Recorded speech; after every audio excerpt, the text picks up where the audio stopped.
moderating because I called dibs first. So before we start, a few rules here of the panel. We will have 2 microphone lines. Please feel free to jump in the lines. I will start out with a few questions, and then after that, we'll make a deal for every question I ask. We get 1 from each line. Now, as for the questions, already people lining up, gotta love that. As for the questions, no, you may not have a hug, a kiss, or any other form of public display of affection. That kind of negotiation can happen at the home. If your question begins in scene 3 of Act 2 of the 5th episode of the 4th season, you're going to get the hook. We have over 100 years of acting talent here. Please avail yourself of an amazing resource. If you walk up and say, I have 2 questions. No, you have 1 question. Pick the best one and feel free to go back to the other one. Because there are a lot of people here. People are already lining up with questions. We want to have as many people have a chance to ask their question. Sound fair? Yeah. Now, as far as the questions, sometimes there's a disconnect between the answer and the question. If I feel there's been a disconnect, I will ask for clarification to make sure you go away as happy as we can possibly make you. So say we all. So say we all. For the first guest, a woman whose career is over 40 years, originally the original Captain Apollo in the 1978 Battlestar Galactica. Most recently in Axionar. He is the Klingon General Vernon.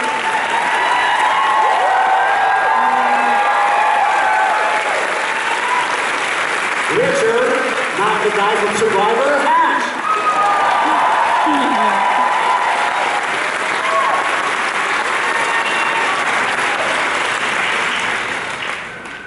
Next up, the sexy Cylon. You know as multiple incarnations of number 6. She is also Beyondra Denninger in the upcoming sci-fi miniseries Ascension. Please welcome Tricia Helfer.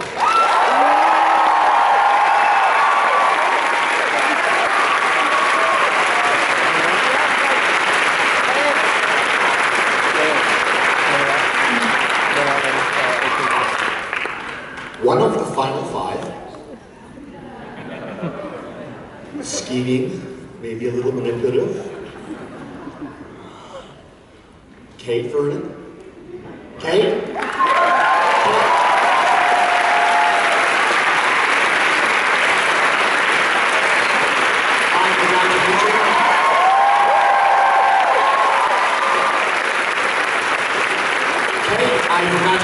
Also Captain Sonia Alexander, also along with Richard in Axionar.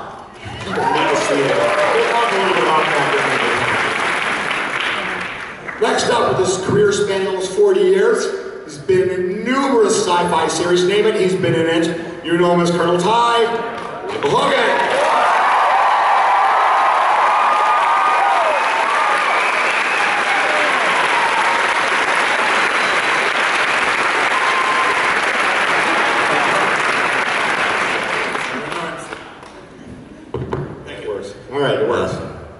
So how do you spell Tigh? Drinking.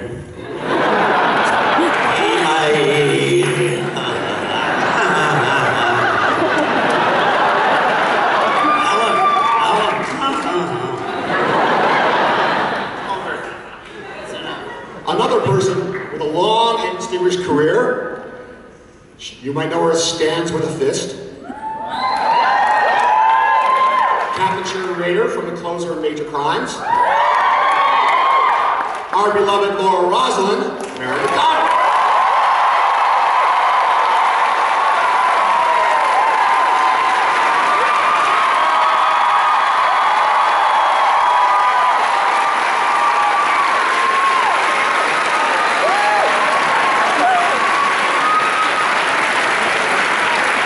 We're going to start with Mary. Mary, you had something.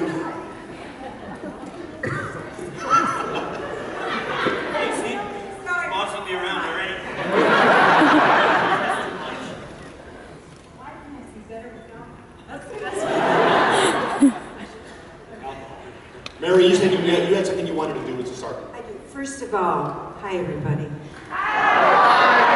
This is overwhelming. This is really amazing. I wanted to thank Mo and Claire for bringing back this costume to me. They just brought it to me yesterday, and I haven't seen it since the day we wrapped. So thank you, Mo. I'm not quite sure how to do it.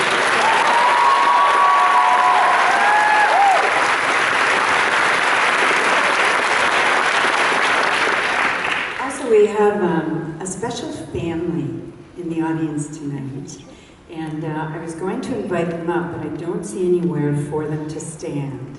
So I just want everyone to know, if you don't know about Savannah and Seattle, Google it and go online and find out about this remarkable family and another family who I think you will meet at Galacticon in the future. But they're here today, and please give these kids a big cheer and their mom and dad. They're just awesome.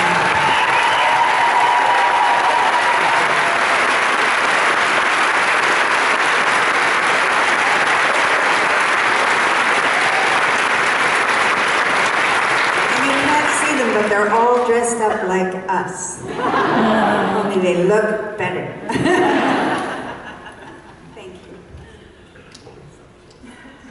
So fairly commonly, people come up here, the people at Dragon Con give us a nice topic, a well thought out topic, and then you come up here and totally ignore it.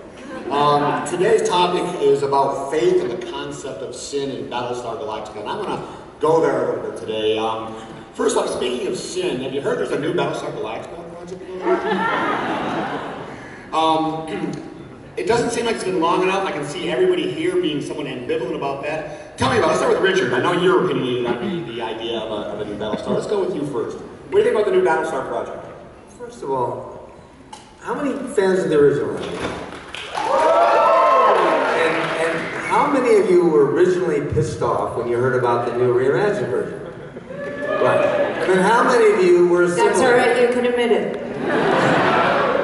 How many were assimilated after you watched the show? How great the show was, right? Yeah. Well, I don't know how you're going to go for the second time around now and do a new reimagining with a whole new cast, right? And they've already kind of covered all that territory. So the question is, how do you cover new territory? And how do you come up with new actors playing the same roles for the third time? So, how do you guys feel about that? But, and I think we all kind of feel ambivalent about that, but I gotta tell you, I saw the old version on the IMAX 10 years ago with bad matte paintings, and it looked amazing on the IMAX. So part of me, I don't know where they would go, but just to see Battlestar Galactica on the big screen would be amazing. That I do want to see. Anybody else who want to weigh in on the new project? What is the new project? Seriously, I don't know anything about. Well, there's been a new Battlestar project that's been coming and going for ages, and in one moment it's a continuation of the original, and one minute it's a complete imagining from the beginning, and I don't think they've settled on a topic quite yet. Who's the? Well, it's going to be from Universal. So Larson it will be. It was Bryan Singer and Tom DeSanto who were involved in X-Men, the movies, right? And then that kind of got on track, off track, and then I think now they've brought in a new producer writer, but I don't know who that is. I'm not sure. Well, what do we think? Airlock?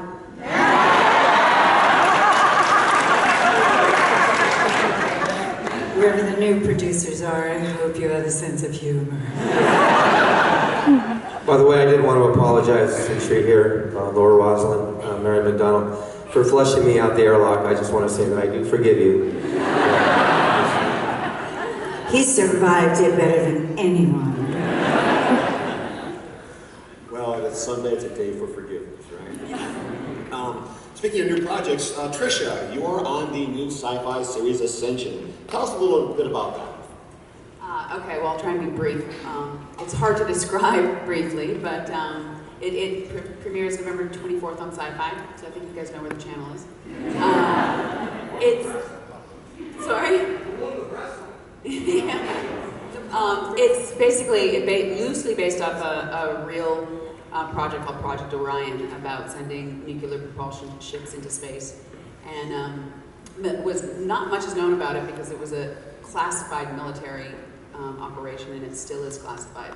It became declassified very briefly and then became classified again. But again, it's a TV show. It's loosely based off of it.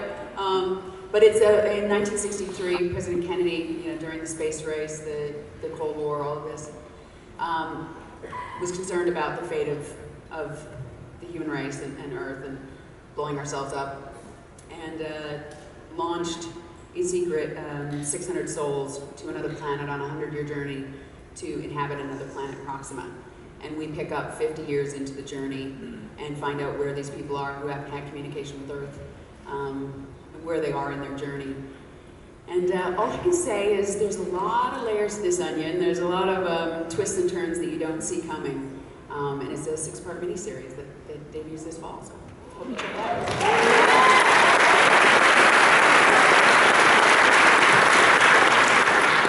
Tricia, what's your character's name? Viandra. Viandra! Wow! Viandra Denninger, the wife of the captain. A little bit of a Machiavellian type manipulative character.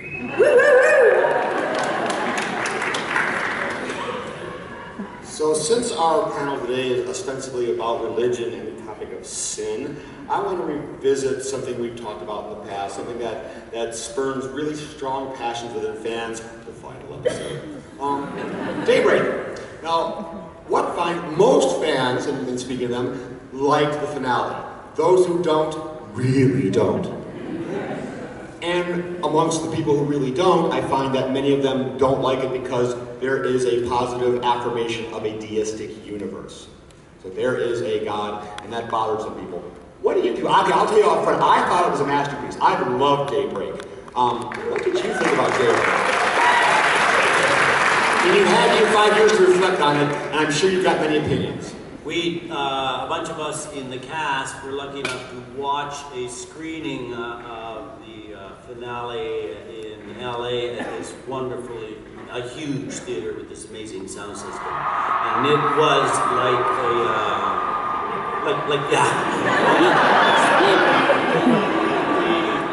It wasn't like a television show blown up into a movie. It was a phenomenal experience. I have no opinion. I'm in it, and my job is to do my job. I have no opinion on whether it was good or bad. I thought Mary was awful good in it. Aww. I was in it? Not all the way through. I think it's hard for us to truly have an opinion. I know, it's all right. Your hand dropped off. I think we all did. Everybody knows. Do you all know the story about shooting that moment? Should I tell it again? Yes. Okay, so Michael Reimer, we all know, our great director, is shooting us, and we're in I never knew if it was the Viper or the other one. Which was it? Thank you very much. This is why they wouldn't let me fly them. We're in the Raptor, and it's time to die. And so I have to, so Eddie's saying, he's talking to me about his plans for our future, and in the middle of it, I expire. And so I did, and Eddie reached over, and his tears started to fall on my hand, which made me cry, which made my eyes pop open. Cut! And I said, Michael, he goes, you're supposed to be dead. And I said, I know, but this is very emotional. He goes, yeah, but she wouldn't know that. Okay, now this is my last scene in the entire series. I'm going home after this. So it wasn't just that I was dying. Eddie and I were freaking out. The crew's freaking out. Michael's like, do it again. Okay, this time we're gonna get it. I say, Eddie, just dial the tears back a little, but don't drip them on my wrist. Here we go again. So I'm dead. all I do is hear his voice. I start crying, he starts crying, cat! So finally Michael Reimer says to me, you know, we're running out of time and money. And I said, well, it's my last scene and I'm dying. So eventually it was like they had to put us in separate scenes because if we felt each other's energy at all, I couldn't do it, he couldn't, and he was blowing his nose and everything was like, it was really, really funny. So I finally got an image of something completely different and managed to keep my eyeballs still long enough for him to finish and Michael to say the final cut. But it took us a little while to get there.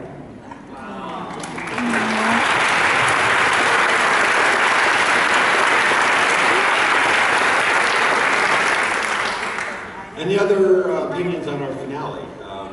Tricia, who knows if you didn't start another line of human silent hybrids with ball time? I think that was in the works, yes. I think that was in the plan. No, I mean, you know, the same with what Hogan said is, my job is not to necessarily have an opinion on if it was good or not. That's left up to you guys. I mean, I have my own personal opinion. I liked it. But I liked it from the script, and we look at it in a different perspective than just watching it. I mean, we don't watch it till months later, but we lived it. So the same with, you know, Mary's experience, it was all very emotional for us because we were saying goodbye to people that we had been with for 5-6 years, and a family, and breaking up a family. So I started crying when I was reading the script, and then, you know, during different scenes, I mean, some scenes were fun and whatever, and then there's some scenes where, I think there was one scene where all around a table, and I think you started crying. Probably.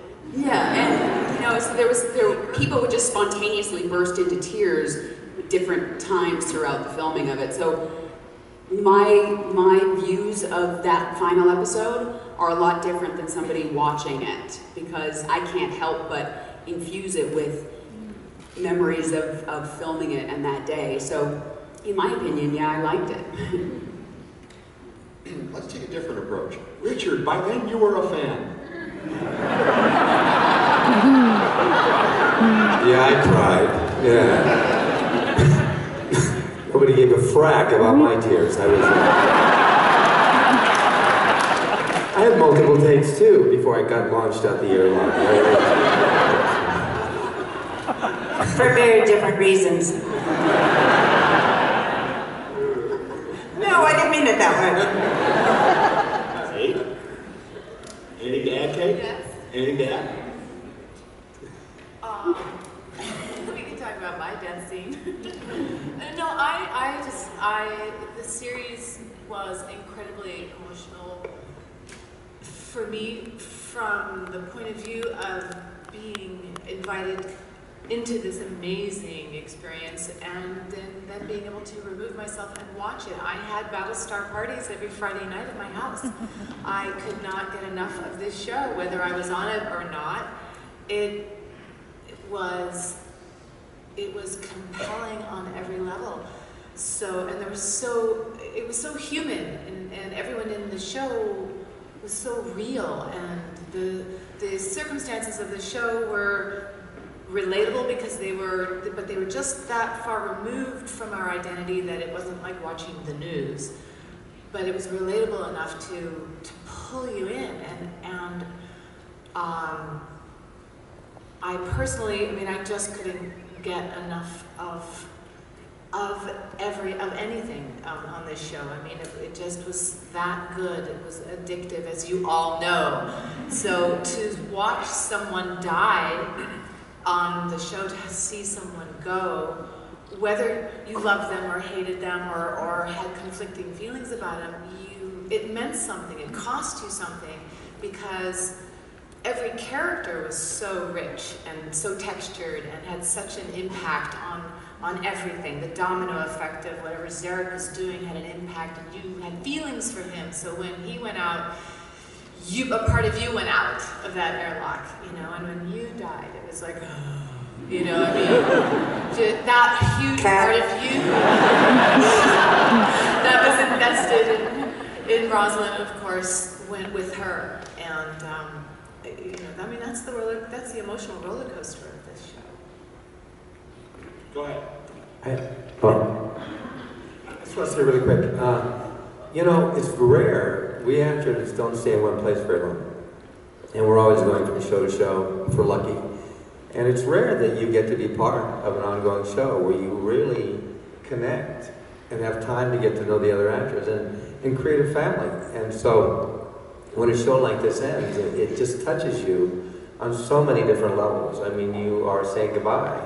Not that you won't be friends, but you move in different directions and you're not going to see each other every day. And coming to work, it's just such a nice experience for actors to have a home to come back to. So it was a very powerful for everybody. I think their last day, I remember James Callis hugging me.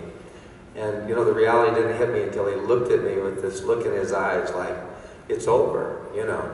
And we hugged and I had my tears, and then, you know, I had to go through that whole launch tube thing. And I have to tell you, we actors start to become very closely connected to the characters we play emotionally, and what happens to the character affects us as a human being. It was a very powerfully emotional, devastating scene for me, because I was saying goodbye also to 30 years of Battlestar Galactica for me, so very good. That's great. Mary, you. Well, I can't really address exactly your question about the idea of God. Per se, or my opinion. Is that in the final episode we confirmed it as a deistic universe. There is a God, and that is what a lot of people took issues with. And I was curious if you thought it was effective, if you enjoyed it, if you had any problem with it. What you thought about the ending? What did you like it? Did you not like it? Well, I don't have an opinion in terms of like or dislike, but I have a very strong opinion on creators having the freedom and support to facilitate what their vision of the ending is. And in this case, with all of your support, whether or not it was your favorite ending or it wasn't your favorite ending, Ron Moore was able to complete the story that he envisioned years before. And he was able to go in and do that. And I think that we are in danger on television these days of having too much interference from too many places, and the writer-creator doesn't necessarily get to complete the thing that they set out to do. So that's what I have an opinion on. In that case, I was thrilled that Ron got to create the final moment that he saw. Okay, let me follow up with that, because many writers